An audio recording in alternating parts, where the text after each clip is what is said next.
Orando para a gente dar início. Senhor Deus e Pai, em nome de Jesus, mais uma vez oramos ao Senhor, agradecido por todas as coisas que o Senhor nos tem feito, nos dado, Tua proteção, enfim, Pai, pelo cuidado do Senhor para com as nossas vidas. Pedimos ao Senhor que continue conosco, nos dando paz, saúde, alegria, abrindo a nossa mente, nos dando entendimento, para que nós possamos, ó Deus eterno, compreender a Tua palavra e assim melhor podemos estar exercendo o nosso ministério no Teu reino. Ser conosco, dá-nos a Tua graça, nós oramos, ó Pai, em nome de Jesus. Amém. Bem, nós semana passada pedimos que irmãos que fizessem um levantamento sobre algumas coisas. Semana atrasada, né? Na verdade, que semana passada a gente não teve aula, a gente teve que dar uma saída. Eu pedi para os irmãos fazerem um levantamento sobre o Tratado de Suzerania. Pedi também que fizessem um levantamento sobre o povo etita e o povo e os iranianos, arranianos. Os irmãos conseguiram achar alguma coisa? Alguém leu? Alguém pesquisou? Alguém trouxe alguma coisa que dá para falar?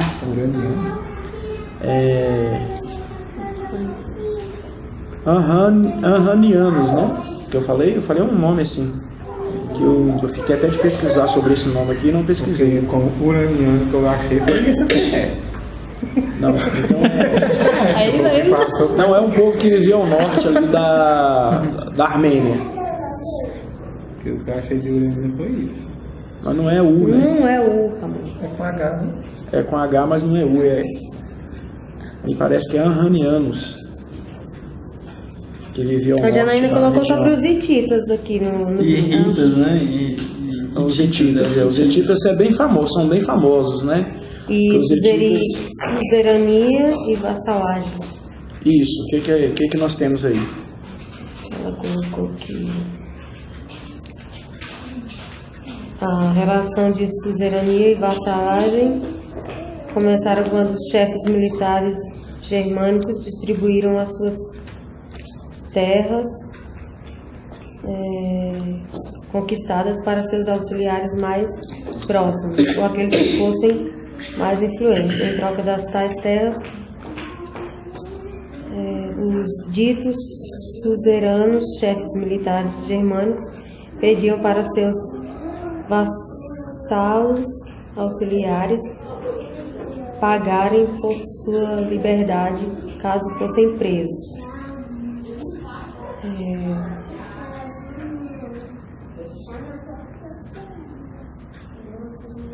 Suzeriano só isso. Quem mais achou alguma coisa? Suzeriano eram os nobres que doavam a terra.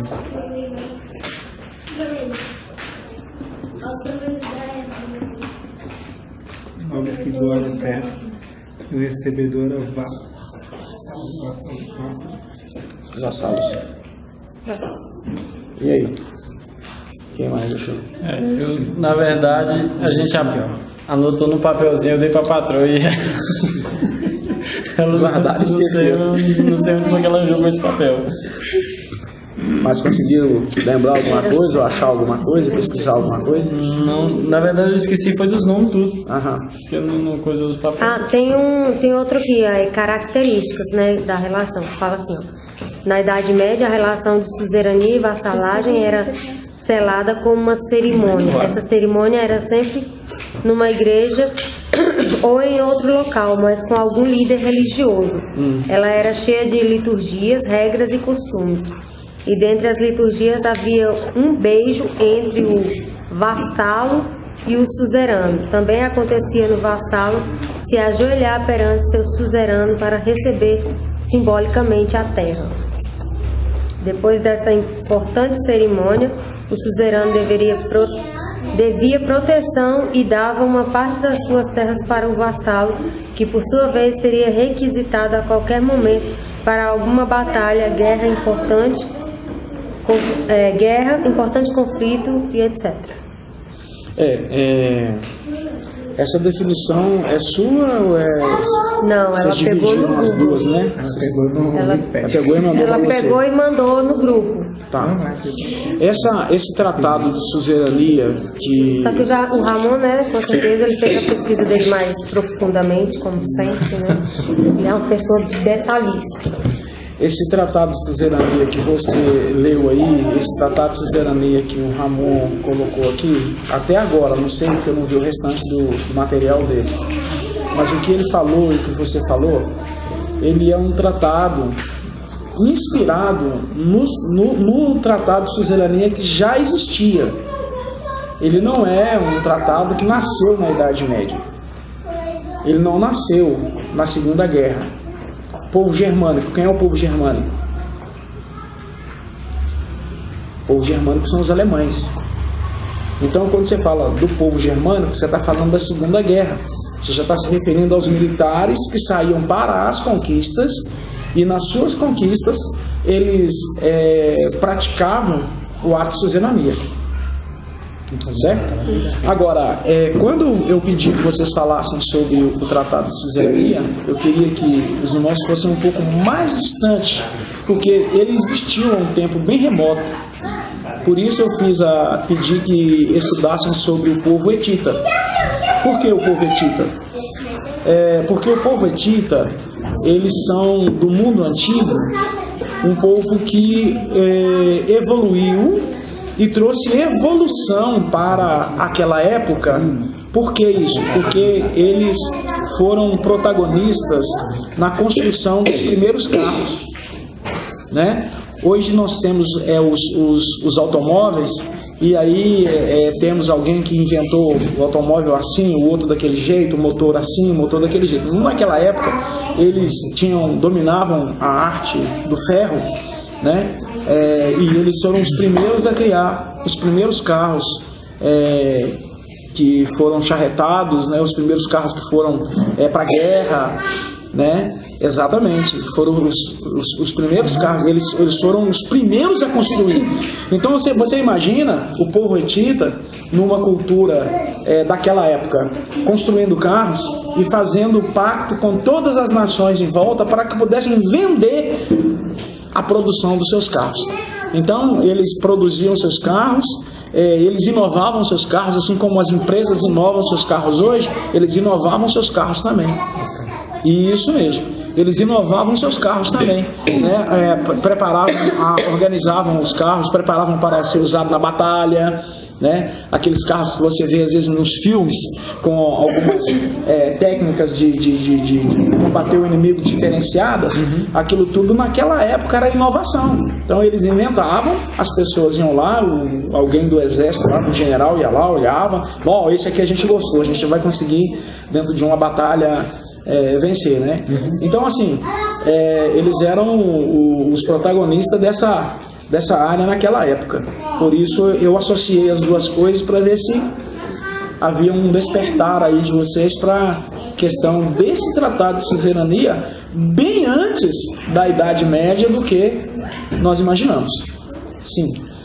Esse povo etita, eles eram descendentes de Cã, porque pela pesquisa que ela fez aqui, me deu a entender isso. Sim. Que eles eram descendentes de Cã. Sim. Eram descendentes, eles eram habitantes daquela mesma região ali, que eles cresceram, né? A população, ela não ficou com base só ali em Canaã, que foi aquele que ficou ali.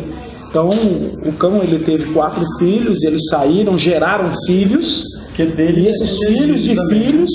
Porque dele descende o Egito. Dele descende o Egito também, do Cão. Né? Parece de Misraim, que é o filho que desce ali, povoa aquela região e vai futuramente gerar o Egito. Então, você pode observar que não era um povo burro, né? Então, descendente de Cão não significa ser burro. Significa que eles tinham uma maldição sobre eles, proferida por causa do pecado. Eles eram os mais inteligentes, né? Porque eles evoluíram, né? Eles evoluíram e eles deram origem a povos que, assim, são lembrados e notados até hoje. É o Egito, é o povo etita, é o povo caldeu, né? Caldeus são semitas. Aquela rainha que vem visitar Salomão, né? São descendentes, descendente do Cush, parece. É Cush ou Put que vai gerar o povo daquela região lá. Então, assim, nós temos um tempo bem remoto mesmo com relação a suzeranos e os vassalos. E a ideia minha é que a pesquisa de vocês fosse então retrocedesse tanto e vocês conseguissem chegar na aliança de Abraão com Deus. Porque foi um tratado, foi um combinado entre Deus e Abraão com base num tratado de suzerania. Aí tu pensa assim, não, mas Deus ia precisar de fazer um tratado dessa forma para que pudesse firmar o seu pacto com o Abraão? Não, Deus não precisava dessa aliança, Deus não precisava desse tipo de pacto, né? Porque Deus falou, Ele é fiel, a palavra dele permanece para sempre, né? Quando nós falamos assim, Deus é fiel, o que nós estamos querendo dizer? Quando a gente diz assim, Deus é fiel, o que a gente está querendo dizer? Alguém diz assim, Deus é fiel. Ou o salmista, como ele disse lá, né? Deus é fiel. O que é que o salmista quer dizer com essa palavra? Que ele não falha, que ele sempre cumpre o que diz. Só Deus pode ser fiel. Ninguém mais pode ser fiel. É o único fiel. É o único fiel. Entendeu? O que ele está querendo dizer, quando ele diz assim, Deus é fiel, somente Deus pode ser fiel. Porque por mais que você queira cumprir a sua palavra, você pode morrer. A nossa falta não está só na condição do nosso caráter. A nossa falta está na vulnerabilidade do ser que somos também. Verdade. Porque nós podemos empenhar a nossa palavra aqui, a nossa honestidade vai estar empenhada, a gente vai cumprir a palavra. Mas e se nós morrermos? A nossa palavra deixou de ser cumprida. Pode ser que alguém nos substitua, cumpra isso, mas nós não vamos poder estar ali. Então, por causa da falibilidade humana, é que ele usa essa expressão, Deus é fiel. Por quê? Porque Deus sempre é Deus.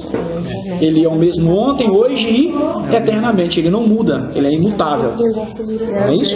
Às vezes a gente usa expressões assim, que até, não que ofenda a Deus, mas é meio como se fosse uma blasfêmia, né?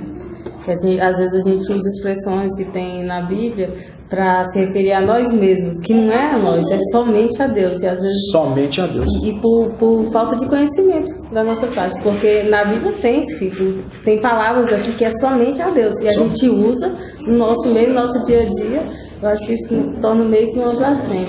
Uma vez a gente já ouviu mesmo, antes até ficou indignado de uma certa pessoa falar de uma pessoa que estava fazendo tal coisa errado, um pecado, falou que se essa pessoa entrasse no céu, Deus deixaria de ser Deus. Eu fiquei louco. Então é uma expressão muito... porque é uma forma de desafiar Deus, até porque você nunca sabe do coração de Deus. Não é verdade? Deus conhece-nos. Deus pode pegar Deus nos drogado bem aqui, salvar ele e pegar a Bíblia diz que Deus nos conhece a que nível? O que a Bíblia fala da nossa relação com Deus, do conhecimento de Deus para conosco? Ele conhece as nossas entranhas e prova o nosso pensamento. Então, Deus nos conhece numa profundidade que nós jamais imaginamos.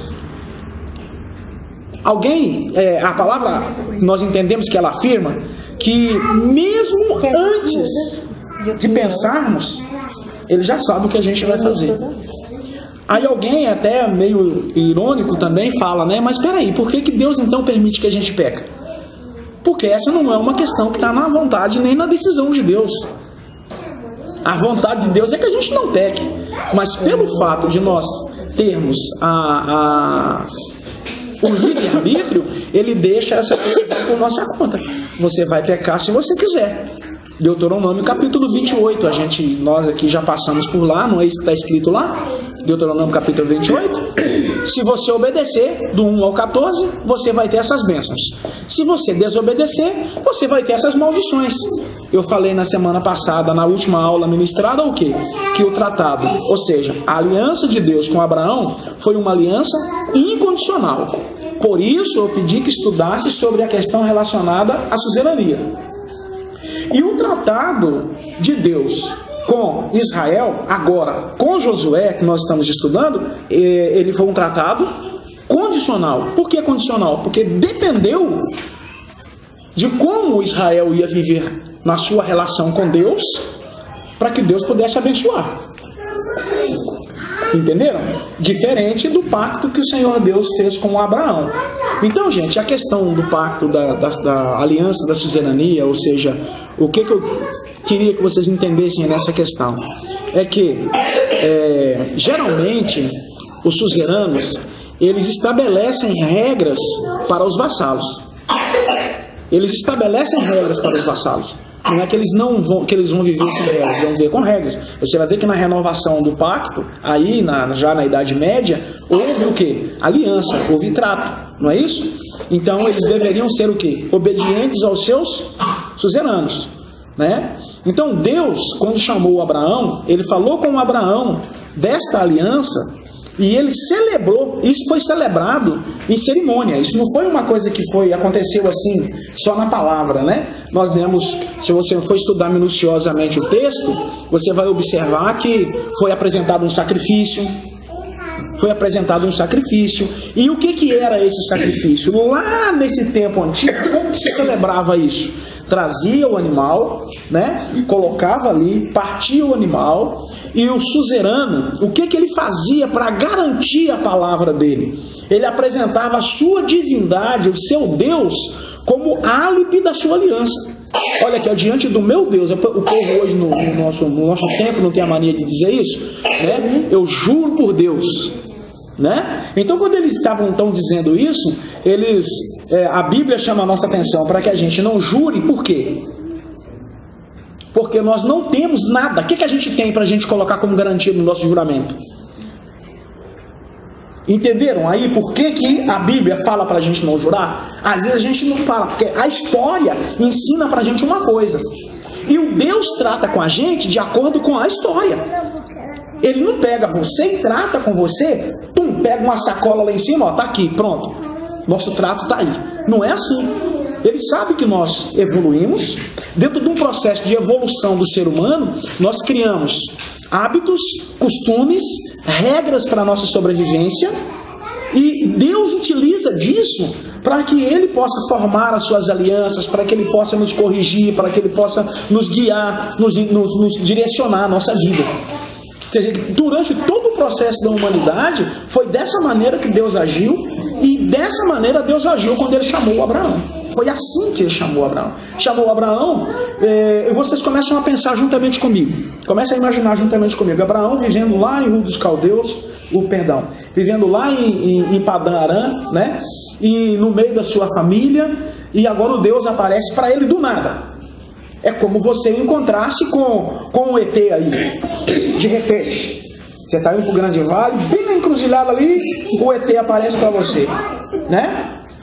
Aí você, que coisa aí, ou vai correr, ou sei lá o que vai acontecer, mas de repente você para ouvir. E aí ele faz um pacto com você. Mas aí você, peraí, mas como que eu vou acreditar nisso? O que pode ser verdade nisso para mim? O Deus apareceu a Abraão quando o Abraão não tinha nenhuma experiência de Deus com Deus. E nem tampouco com ídolos. Porque os ídolos eram o quê? Pau, né? Barro, ouro, prata. E até, por incrível que pareça, o pai dele, aquele pessoal que construía naquela região ali, eram bastante ricos, porque construíam em prata e ouro, e não era qualquer um que construía um ídolo em ouro para ser vendido, e não era qualquer pessoa que podia comprar. Lembra lá de Raquel, quando saiu, levou ídolos de quê? De ouro. Então era um valor do ouro e o valor do Deus que estava ali esculturado ali. Então observe bem, ele não tinha qual a experiência que ele tinha, qual a ligação que ele tinha, o que ele poderia olhar para aquele ser e dizer que realmente é Deus, realmente é um anjo do Senhor que está aqui comigo. Como ele poderia afirmar isso? Então Deus utiliza de um recurso humano para provar para ele quem era Deus. Entenderam? Deus utiliza de um recurso humano. Então o que Deus faz? Deus pega um tratado, Deus faz um trato com ele. Bom, já como é que é o trato entre vocês? O trato entre nós aqui é assim. E quem faz esse trato aqui não pode quebrar. Quem faz esse trato não pode quebrar. Então Abraão, ele fica de fora, porque ele, entre Deus e ele é o quê? Um vassalo. Ele é o que tinha que obedecer. Ele é o que tinha regras para cumprir. E Deus era um suzerano, né? Então, vamos dizer que foi uma teofania que aconteceu naquele momento, daquela manifestação e daquela aliança, daquele pacto, aonde? Aonde estava lá o animal esquartejado, precisava de ter o animal esquartejado, porque geralmente o tratado de suzerania lá no mundo antigo requeria esse tipo de sacrifício, de aliança. O moderno era feito dentro de uma igreja, não é? Diante de um líder religioso. E esse líder religioso fazia essa celebração, e essa celebração afirmava quem era suzerano, quem era vassalo, e quais as leis o vassalo tinha que obedecer, e quais as regras o vassalo tinha que cumprir para que ele pudesse sobreviver diante do seu suzerano. Porque o suzerano era uma pessoa de muito poder, era uma pessoa que podia tirar a vida, uma pessoa que podia deixar viver, uma pessoa... Ele tinha nas mãos o direito de fazer o que ele quisesse com o suzerano. Com o vassalo. Entenderam? Então, Deus utiliza desse artifício humano para fazer um trato com Abraão. Está lá o animal, né, esquartejado, o anjo passa ou vai lá...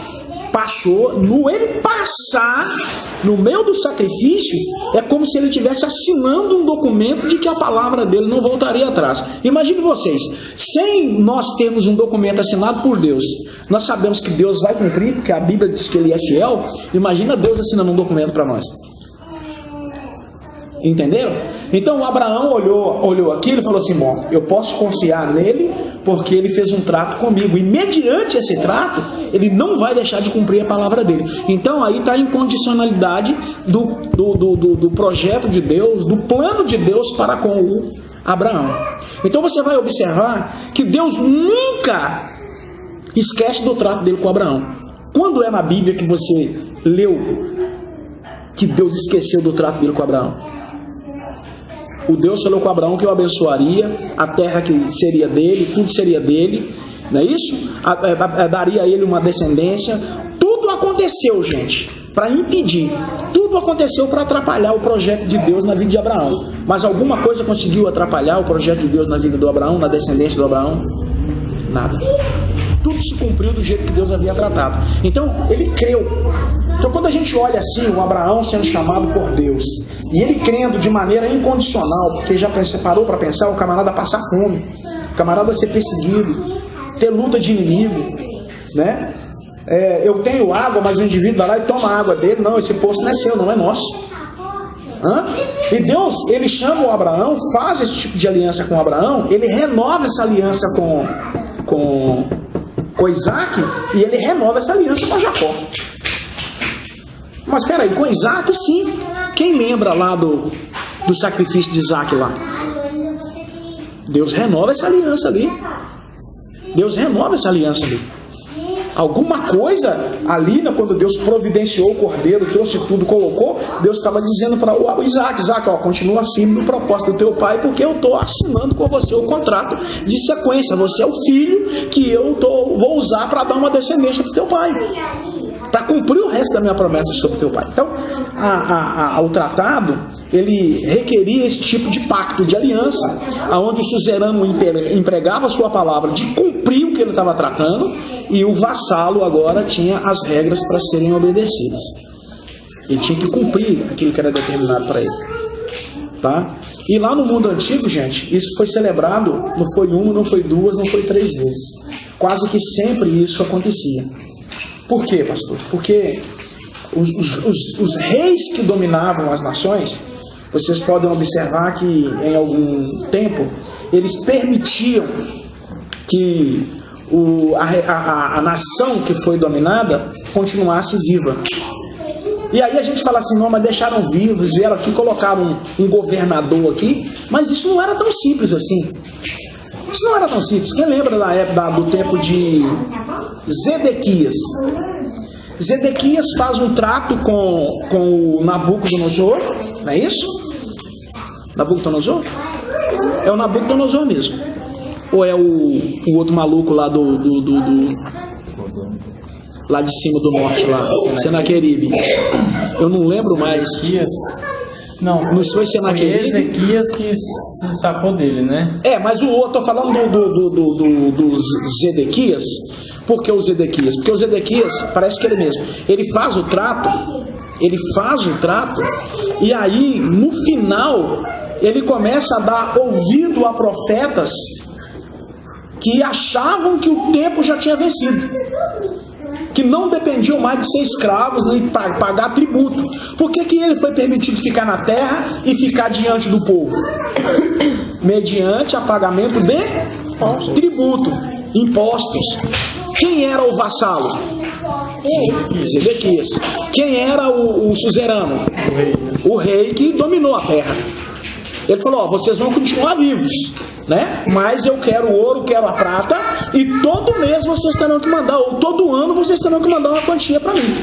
Então, alguém começa a profetizar que não estava na hora, lembra? E aí mandam chamar o Jeremias, o Zedequias fica com raiva do Jeremias, né? Não chama Jeremias não, porque Jeremias não profetiza nada a meu favor, só profetiza contra mim. Aí o rei do Egito fala com ele, não, mas manda chamar ele lá. Ele vem e profetiza contra os Zedequias, que aquela aliança não era para ser feita. Ele faz uma aliança com o Egito, né? E vai numa peleja contra o rei, ele perde a batalha, e você vai achar na Bíblia o rei Jeoaquim. Quem é Jeoaquim? Jeoaquim é o mesmo Zedequias, porque ele tem o seu nome mudado quando ele é levado cativo para a Síria. Isso. Não é isso? Quando ele é levado cativo para a Síria, ele tem o seu nome mudado. E aí o que acontece com ele na Síria? Exatamente o que o profeta havia falado com ele, que ele seria preso, que ele seria humilhado, né? E aí o que acontece com ele lá? Ele fica vivo. O suzerano disse, olha, você vai continuar vivo. Levou ele continuou vivo. Ele rebeliou, a nação sofreu por causa da rebelião dele, não é isso? E ele é levado vivo ainda. Mas quando chega lá, eles vazam os olhos dele. Eles vazam os olhos dele e colocam alguém para andar com ele pela cidade como testemunho do rei que havia sido capturado e por ter desobedecido um tratado de suzerania. Não quis mais ser submisso ao rei. E então o que aconteceu com ele? Aquilo foi exemplo para todas as nações em volta que estavam sendo subjugadas naquele momento pelo império da Síria. Então, o suzerano, ele é aquele que chegava e dizia assim, olha, eu tenho a sua vida nas minhas mãos. Porque geralmente, quando o suzerano chegava, quando um rei chegava e dominava uma região, ele dominava um povo, o que ele fazia? Ele era o dono da sua vida. Ele era o dono do teu povo, ele era o dono das tuas mulheres, ele era o dono das tuas filhas. Ele era o dono. E o indivíduo, para continuar vivo, o que ele fazia? Ele se entregava. A partir do momento que ele se entregava, ele se tornava um vassalo. E então era feito um acordo entre eles. Que tipo de acordo? Você quer continuar vivo? Quero. Então as condições para você continuar vivo é essa, essa e essa e essa. Se você não me obedecer, eu vou voltar e vou matar você. O meu exército vem e vai matar você. E o indivíduo, como não tinha exército, por quê? Porque uma das coisas que eles faziam era tirar os homens fortes, né? Ou matar, ou levar, espalhar, não permitir que ficasse ali para que não fosse formado exércitos para que se manifestassem contra eles, né? Aí o que aconteceu com esse povo? Esse povo ficava totalmente dominado pelo suzerano, pelos impérios suzeranos. Isso aconteceu quando o Egito dominou a terra, isso aconteceu quando a Grécia dominou a terra, isso aconteceu quando Nabucodonosor, Senaqueribe, os reis do norte, de um modo geral, tiveram domínio sobre a terra. Uma das coisas que Deus impede o conflito entre Israel e Judá é exatamente por isso. Porque quando separou o reino do norte e o reino do sul, houve uma época que Israel subjugou Judá. E houve uma época que Judá subjugou Israel. O tempo de Judá sobre Israel foi maior.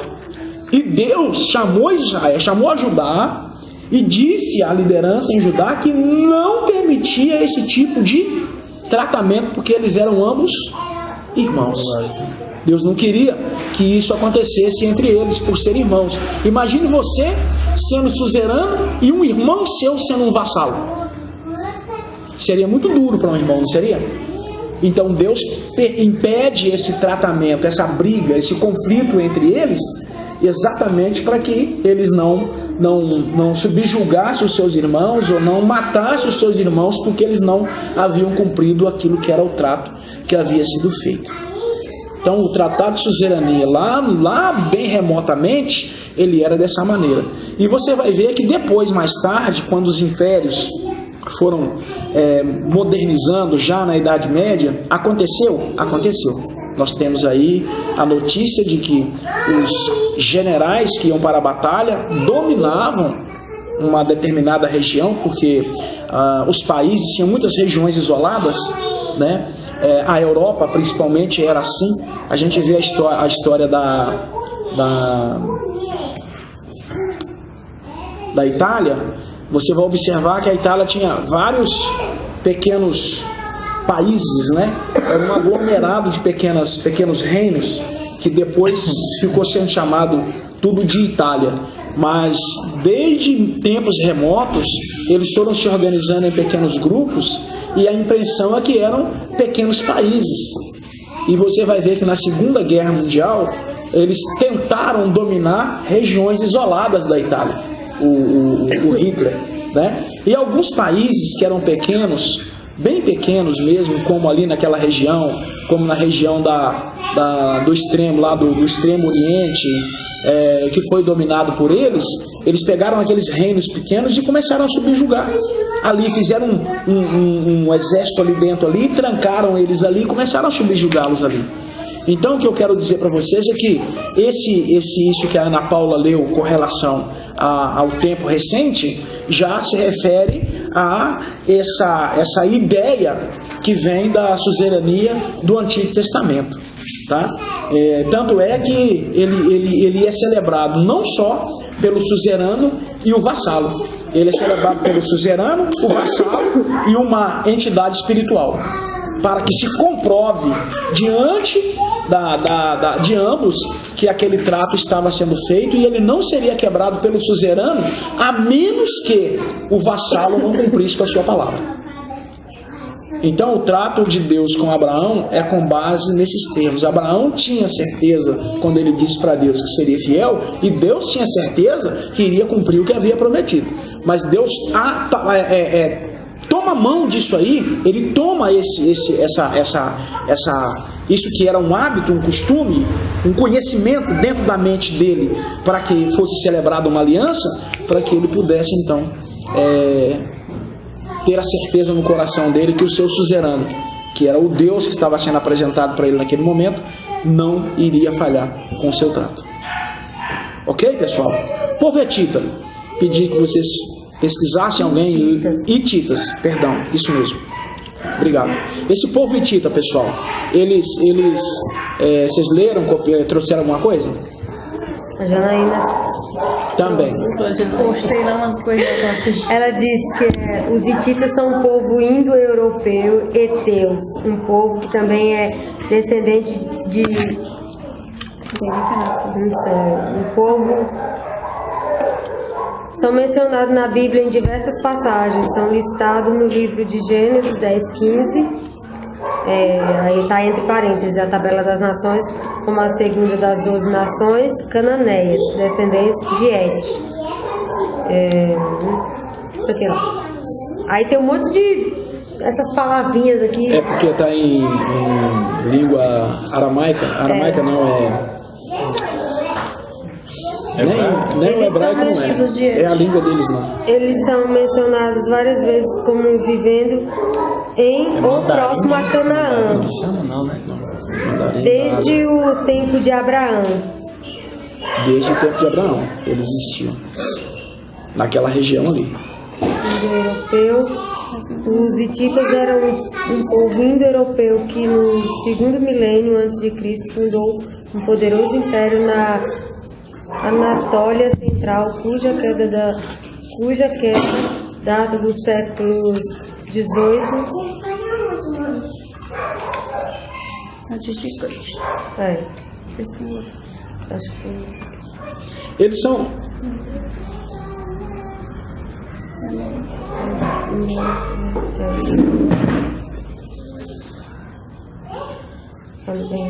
Chegou alguma coisa, irmão? Sobre os hititas? Os hititas são contados desse modo entre os cananeus. São descritos geralmente como pessoas que viveram entre os israelitas, mas que têm seus próprios reis e eram suficientemente poderosos para pôr um exército sírio, segundo o registro bíblico. Urias, marido de Betseba, era hitita segundo a Bíblia. Betsabá. O que mais? Então, hititas, no caso, é Eteu. É isso? Porque a Bíblia refere-se a Urias como Eteu, né? Mas não é no caso Eteu, não de ETs. Sim, tô falando não Eteu de hititas, né? Eteu de Et. De Et. Que quem dá a origem, porque apesar de que eles vêm de uma descendência longa, mas quem dá a origem, quem firma um reino, quem começa a estabelecer é esse Et. Daí Eteus, ok? E daí hititas, ok? Bom, pessoal, esse pessoal aí é um pessoal assim, eles não tinham preocupação em gerar conflito com ninguém. Eles queriam paz com todo mundo, mas se tivesse guerra com eles dominavam todo mundo. Era um povo assim. Você viu que... poderoso assim? Um pedacinho aqui, pastor. Peraí, só um pouquinho. Você viu ali, quando ela leu, que eles eram um povo com a capacidade de afugentar o exército da Síria. Então não era um povo muito fraco, não. Aí é o que eu disse para você. Eles tinham a capacidade, eles desenvolveram a questão do ferro, das armas de ferro, né? As lanças, as espadas, os carros. Então, consequentemente, eles tinham alguma coisa, eles vendiam, mas tinham alguma coisa guardada. Alguma surpresa para ser apresentada em qualquer conflito que eles tivessem. Então não era um povo qualquer, para ser tratado de qualquer maneira. Entendeu? Simples. Não, é o mesmo dele. É o mesmo? Então era um povo que era interessante. É interessante você conhecê-los, por quê? Porque você sabe que aquela região era uma região que tinha domínios. Aí você vai entender por que eu estou dizendo que eles tinham todo esse poder, mas não queria conflito nem guerra com ninguém. Ok? Nós estamos no livro de Josué. Vocês vão ver que quando Josué vem invadir a terra de Jericó, ou seja, a Canaã, eles estavam habitando um pouco mais ao norte da região. Eles entraram no conflito. Você vê, mais tarde eles vão viver entre os israelitas, não vão gerar problema para os israelitas não vão se meter com eles, e eles vão permanecer lá. Aí eles vão aparecer mais tarde em outras situações, mas eles vão estar convivendo lá. Eles são capazes de ser um povo dentro de uma nação e ser a nação deles próprios. Entenderam? Hã?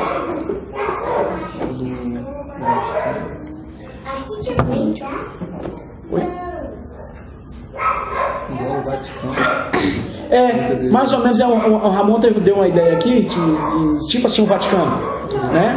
A ideia que ele quer me transmitir, o Vaticano é um reino dentro de um reino, que tem toda a sua legalidade, tem todo o seu poderio, tem seu exército, tem sua equipe de investigação, a supremacia que é do Papa, enfim, né? É uma nação dentro de uma nação. O Vaticano é em Roma, né? É em Roma. É em Roma não, né? Fica próximo a Roma, né? Mas é como se fosse, por exemplo, Pedregal e Novo Gama. Entendi. Entendeu?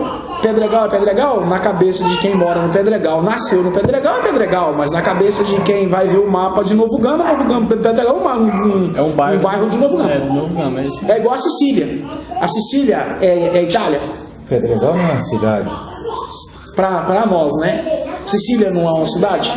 É uma cidade, mas a Sicília, durante muito tempo, no mundo antigo, foi tratada como uma nação, um país. Entendeu? Pergunta-se. Fala-se. Pois bem, então, quando eles foram invadir a terra... História é chata. Quando eles foram invadir a terra, foi um povo que vivia na terra, na invasão, desde Abraão. E é um povo que a gente não vê falar muito mal deles, sabe, das contribuições, da colaboração deles e tudo. Eu acredito que eles estão na descendência de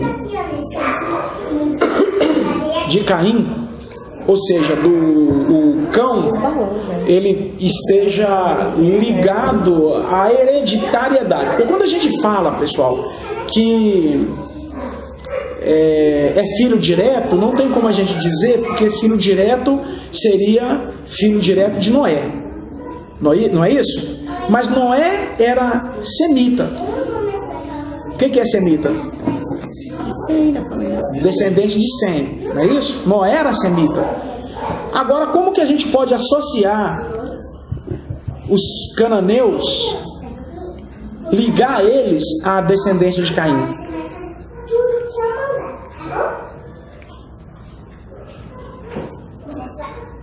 Há uma certa força que atua de forma negativa a perpetuar algumas coisas, e também a força que age de forma positiva a perpetuar algumas coisas.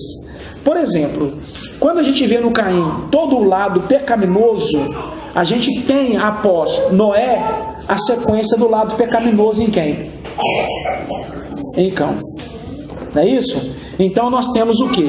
Uma força perpetuando todo um negativo, toda uma condição pecaminosa para o futuro de forma espiritual, não de forma carnal, porque ele não era filho de Caim de forma... ele era filho de Sem. Mas espiritualmente a força estava lá para trazer a consequência do negativo, do pecado, da pecaminosidade para sobre o povo. Está dando para vocês me entender? Vocês estão conseguindo me entender? Conseguiu me entender? Conseguiu me entender? Porque quando Deus deu Caim como filho a Adão, depois Deus dá Abel, o Caim vai fazer o quê? Vai matar o Abel, não vai? O que Deus faz com Caim? Deus mata o Caim? Deus faz o que, Janaína? Marca ele, amaldiçoa ele, marca ele, não é isso? Agora eu pergunto para vocês, por que Deus, que alguém já me ouviu deve lembrar, por que Deus não matou o Caim? Porque Deus poderia matar o Caim e ou começar tudo de novo no Adão e a Eva, não poderia? Por que Deus não matou o Caim? Saiu grande expansão. Para dele saiu todo o restante de mal do mundo. Não todo o restante bom, saiu coisas boas. Saiu como é que foi os agricultores. O Caim gerou 3 filhos. Você pode ver que tem 3 filhos na descendência dele. Não direto, mas indireto, porque eram netos dele, que foi Tubal, Caim e Jabal. Não é isso, Janaína? Então, quando você vai estudar esses 3 elementos, eles contribuem para algo de forma extraordinária na sociedade. O agropecuarista, a agropecuária que nós temos hoje, está na descendência de Caim. Porque a Bíblia diz que um dos seus filhos, me parece que é o Tubal, Caim ou Jabal, não sei, ele era pastor de ovelhas e cuidava da terra. Agricultura, agropecuária. Depois disse do outro, que o outro era o quê? Artesão. Teve um que era especialista em armas, né? Artesão, camarada que fundiu o ferro, fundiu o bronze, fez as primeiras armas, a faca, a espada, a lança. Naquela época ali. Naquela época. Tá lá. Então foi logo no início do mundo, então, né? Tá aí, artesão. É o homem que teve a capacidade de desenvolver, de fazer do ferro alguma coisa, alguma arma. Porque você observa isso. O pai dele, que era um descendente dele, quem era o descendente dele aí, Janaína? que matou um homem e feriu o outro? Foi na época do... Nimrod. Nimrod fez o ator de Babel, né? Ou Enoque? Lameque. Lameque teve 2 esposas, né? Capítulo 5. Ada e Zila. Aí o que ele faz? Um homem se mete com ele vai lá e mata ele. Outro se mete com ele vai lá e fere ele. E você vai pegar que esses indivíduos, ele era da descendência, ele era da família desse que inventou, que descobriu a fundição. Então, o que nós temos na fundição de ferro? A indústria, pessoal. A indústria. A capacidade de industrializar produtos, ferramentas, criar as coisas, estava em quem? Na descendência de Caim. Quem é a outra pessoa que estava lá? O outro filho dele foi o quê? E os instrumentos musicais foi o pai da música. O pai da música. Então, nós observamos que se Deus, naquele momento, matasse o Caim, o que iria acontecer? Caim não geraria esses elementos. Em Gênesis fala, pastor, que o Canaã gerou a Sidom, seu primogênito, e a Et, mudando d'água por rio. Sidom? Canaã gerou a Sidom, seu primogênito, e a Et, e ao Zebuseu, e ao Morreu, e ao Gigazeu. Aí vai continuando. Porque são 7 povos, na verdade, né? São 7 povos que ele vai gerar. São 7 povos que são o povo que ocupava a terra, que Deus, na hora que falou com Moisés e falou com Josué, confirmou com Josué que esse povo deveria ser dizimado da terra. Né? Então vamos lá, pessoal. Como nós falamos aqui, que esse povo, quando invadiu a terra lá, eles tinham que conquistar de forma total a terra, né? Dizimar todo esse povo, porque esse povo, descendente dos cananeus, sobre os cananeus havia uma maldição. E qual era a maldição que estava sobre os cananeus, Janaína? Ser servo dos servos. Servo dos servos. Proferida por quem? Noé. Proferida por Noé. Sobre não foi? Cã. Por quê? Porque viu ele nu. Viu ele sem roupa. Nu. E aí? Só viu ele nu? Foi amaldiçoado? Mas eu acho que não foi só isso não, que o pai não ia amaldiçoar um filho só por ver o pai pelado, não. Houve mais coisa. Ele riu da nudez. Ele riu da nudez do pai, né? Tem uns que falam que o bichinho dele era pequitinho, aí começou a sorrir, né? Aí ele ficou nervoso. Porque na verdade o que ocorre ali é porque a gente o pacto da circuncisão, a gente vê ele sendo firmado cá em Abraão, né? Mas já havia esse tipo de aliança, já era celebrado esse tipo de aliança. Porque quando você pega, por exemplo, sobre dízimo, não está só na lei, está antes da lei. Então muita coisa na lei, na chamada, na orientação de Deus ao povo, no pacto de Deus com alguns homens, já vinham sendo celebrados. É o que eu disse aqui. Deus ia precisar de um tratado, de um documento, para que pudesse provar para o homem que ele ia cumprir a sua palavra? Não, ele é Deus. Mas quem estava precisando desse tratado celebrado? O próprio Abraão. Entendeu? O próprio Abraão. Essa ideia do pênis, do prepúcio, ela correu o mundo durante muito tempo. Inclusive, quando se falava de um indivíduo, apresentava como judeu, ele era muito criticado. Mas por quê? Porque antigamente, quando se fazia a circuncisão, não era como hoje. Não tinha medicamentos, não tinha ferramentas especializadas, não tinha nada disso. Uma pedra lascada. Então o indivíduo infeccionava o prepúcio e às vezes perdia até de fato mesmo uma parte do prepúcio. E alguns indivíduos eram ignorantes. Por quê? Porque quando a gente tem a igreja hoje, não é isso? Tem indivíduo hoje na igreja que ele é radical. Começa a pensar junto comigo, pessoal. Tem pastores hoje que são radicais. super radicais, não é isso? A igreja não pode isso, não pode aquilo, a mulher não pode isso. E é engraçado que é só a mulher que não pode, né? E vai botando aqui um monte de mulher, não pode, não pode. E as coitadinhas ficam aí, tudo escrava, né? Debaixo de um negócio, de uma carga que ninguém consegue carregar. E tem outros que já são totalmente abertos, né? Totalmente aberto. Então, quando você vai para o Antigo Testamento, gente, a igreja é a mesma, a cabeça do ser humano é a mesma. Tinha aqueles indivíduos, sacerdotes, que criam na circuncisão ao pé da letra. Então ele ia lá e castigava o caboclinho, né? Entendeu? E tinha já aquele outro que era o contrário. Ele já era um pouco, pegava mais leve, porque sabia que o trato não era ser levado tão a sério, tão a rigor. Ele era para acontecer, para marcar o judeu e diferenciar ele dos demais indivíduos da terra. Aí que está a questão da circuncisão. Era para fazer a diferença entre quem era da circuncisão e quem não era. Entendeu? Essa circuncisão só servia para esses fins. Era uma aliança. Era uma aliança. Era uma aliança. Fazia parte do tratado da aliança de Deus com Abraão. Mas há quem diga que isso aí dava mais virilidade para o homem. Então, a ciência moderna descobriu que ele se torna mais viril e a mulher tem uma vida mais longa. Mais fertilidade, não, né? Uma vida mais longa? Sim. Porque o símbolo da... Não fica curioso não, porque eu vou dizer por quê. Só tem... O Nathanael não tem problema não, pode ouvir.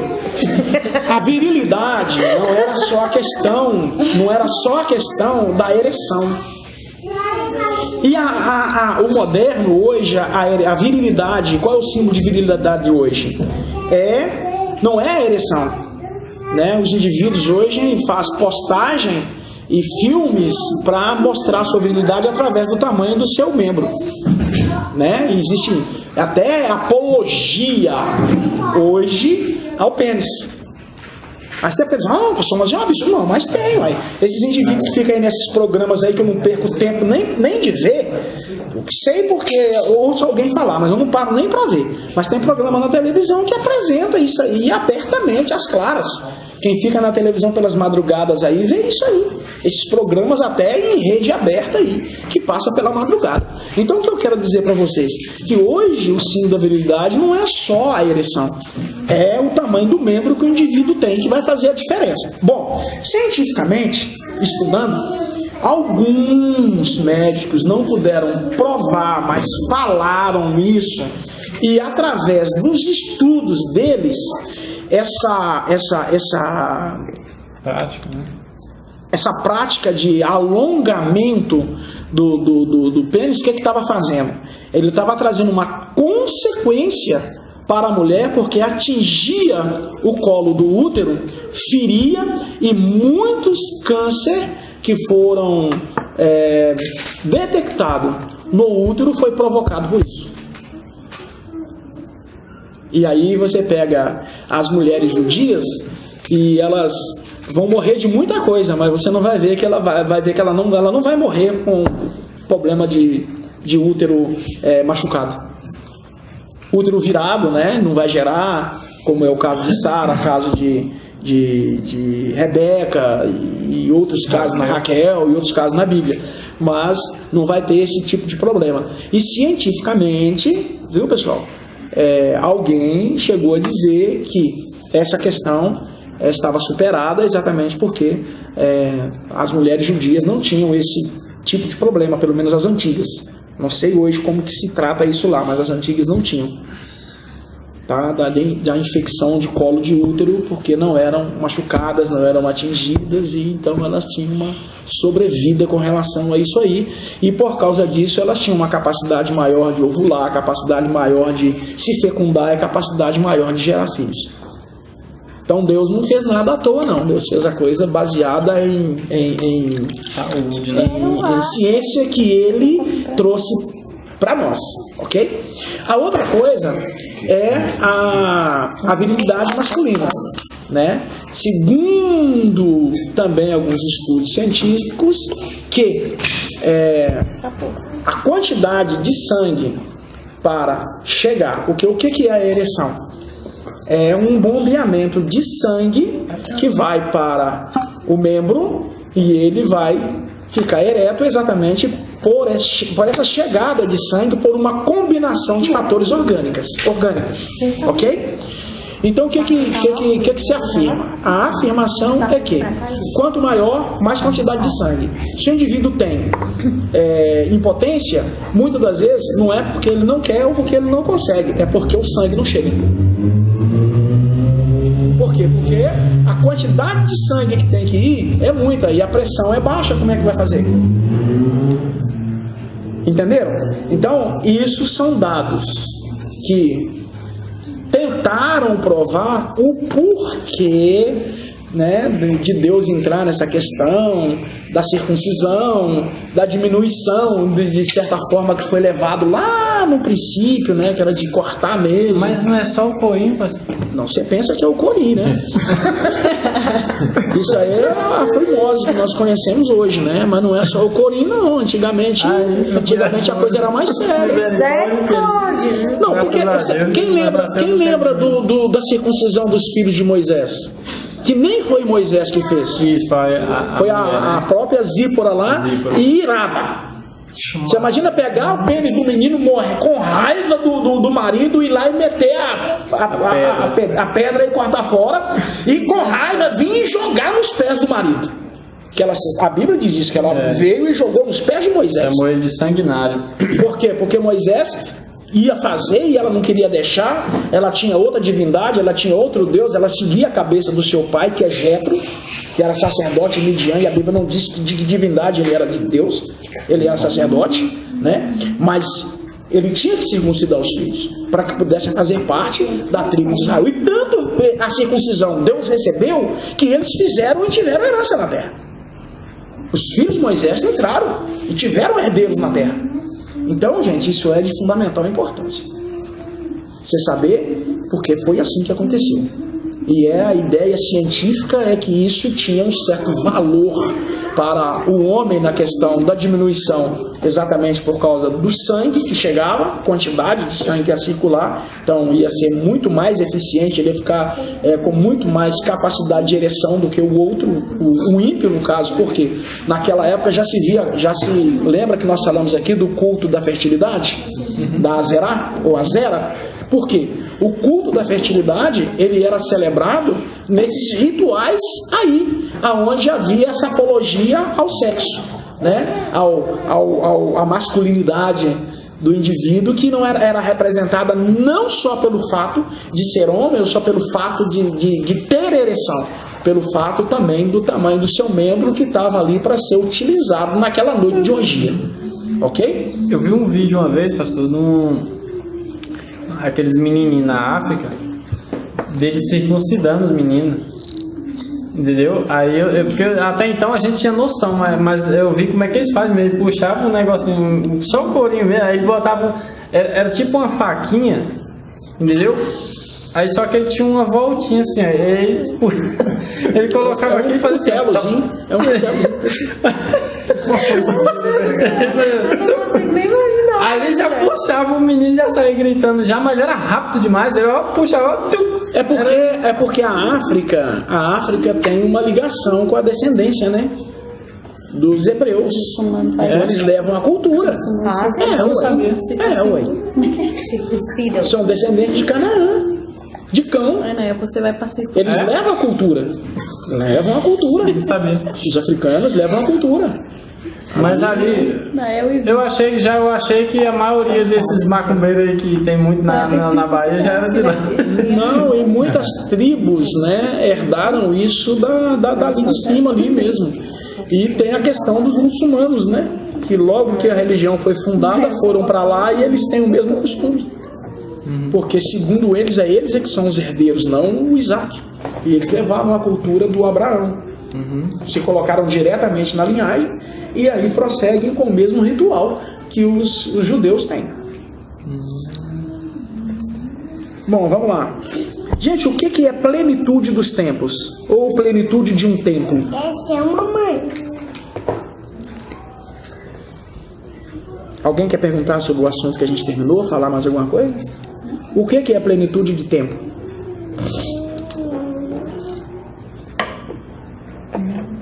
Não sei por que, não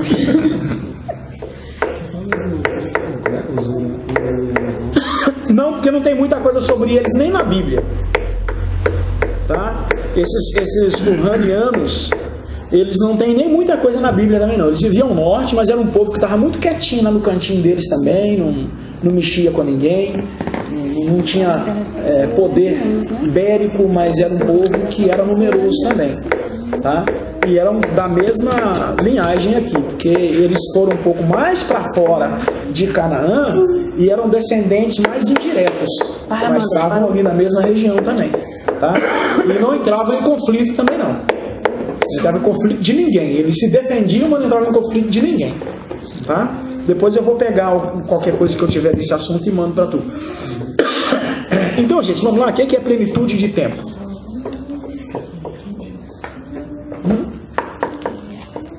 Gente, plenitude de tempo é quando tudo é pleno.